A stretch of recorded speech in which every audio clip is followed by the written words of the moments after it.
Hey everybody, Judy Seeger here, back in your masterclass with Ozone Therapy 101. This is part 2, your equipment setup. So we're going to talk about how to use ozone therapy at home and what it is you need to get started, how to set it all up. It really is easy as ABC.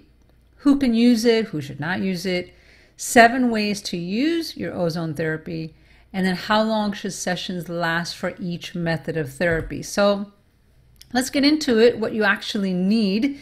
You're going to need the ozone generator, the oxygen tank, regulator, accessories, bags, and tubing for the insufflations and hookup.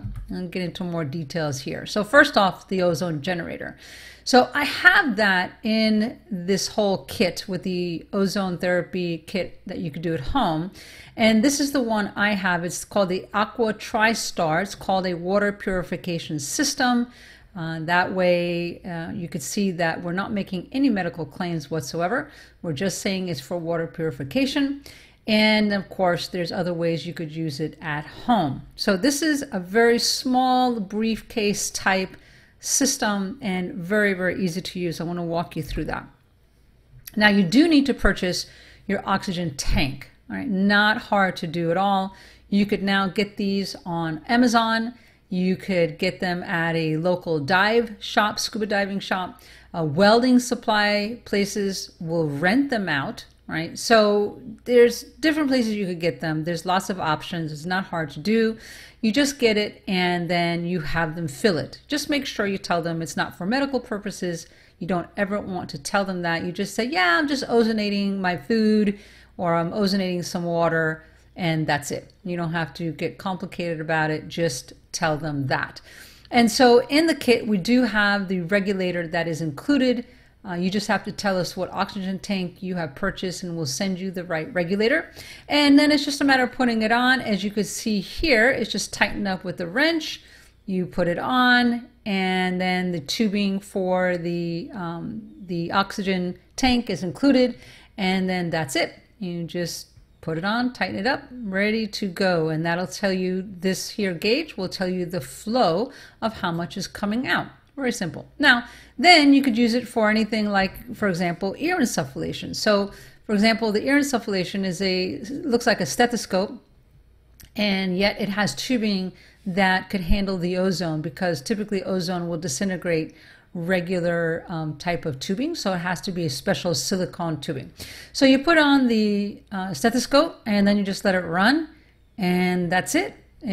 That's all it takes. It's a very, very simple setup. So let me just walk you through it exactly. So here's the ozone generator, right? Here's my system, and then what you do is you have this little tube that that connects these two nodules, and then there's a electric hookup, so you have to just plug it in, turn on the switch, and then here's the module to set it at 0.1, 2, or 3. Very simple.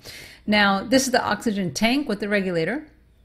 Here's the tubing, goes here. It says oxygen in, O2 in, and this is O3 out. So I will have syringes. Some people like to use the syringes. Some people like to use the tubing. Doesn't matter. They'll both be included in my kit.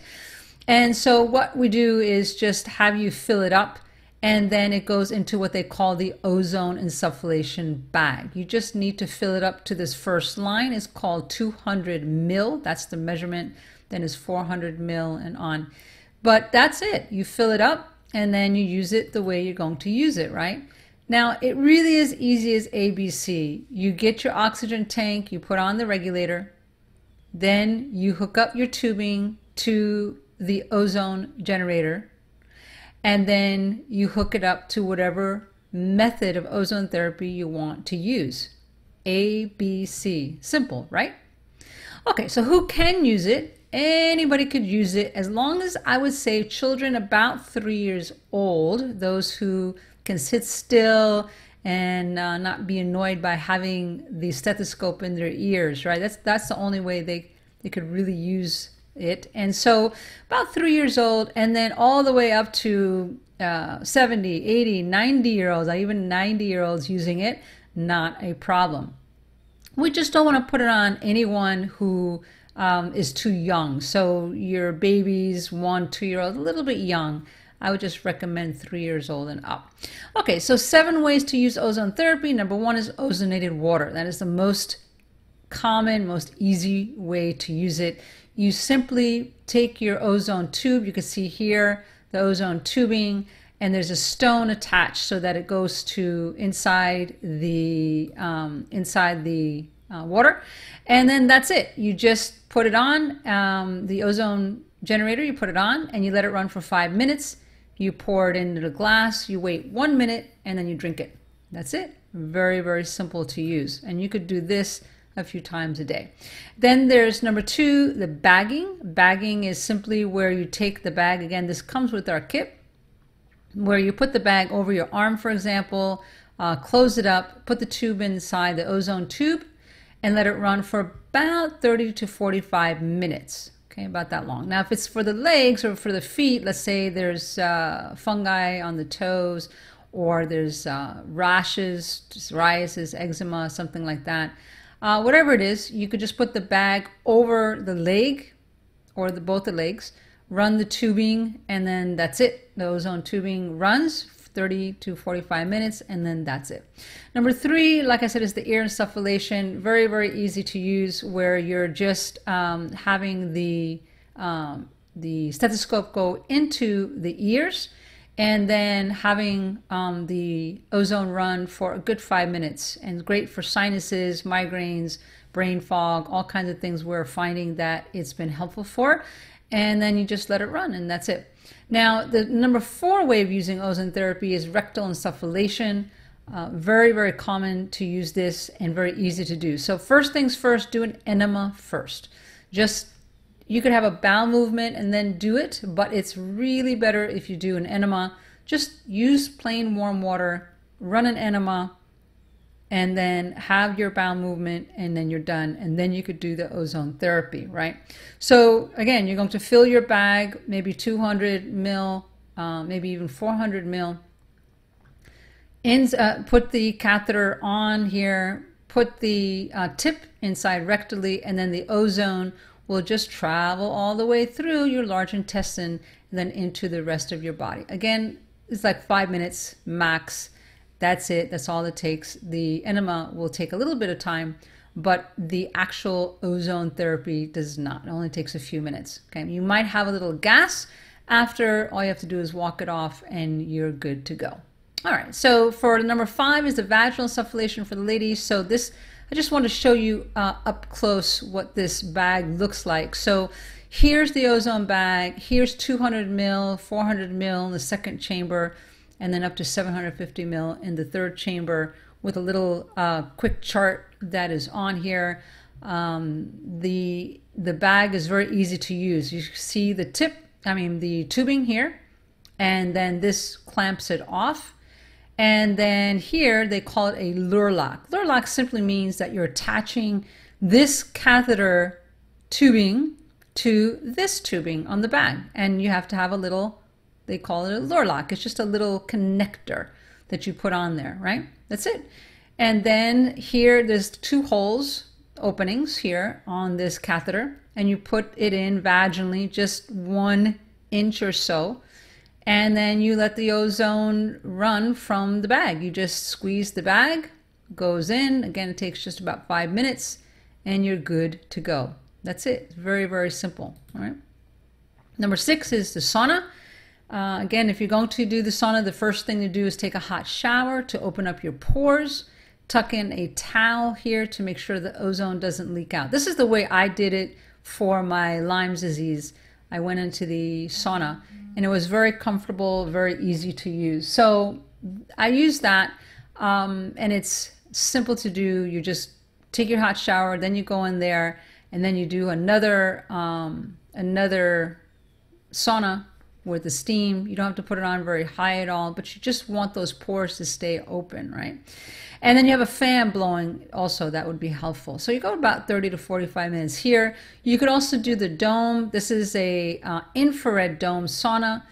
You lay there, you let the infrared do its job, and then you shut it off after maybe about 20 minutes, and then you put on the Ozone, right? And then you let that run. So it's very comfortable laying down, very comfortable sitting down either way. Number 7, so before we go on to number 7, we don't want you to use this, because this is the one I actually used in my clinic, and it was a mistake, because even though this was pretty easy to put up and put down, the steamer kept breaking. I had so much trouble with the steamer, and I tried different units. I sent them back 3 times.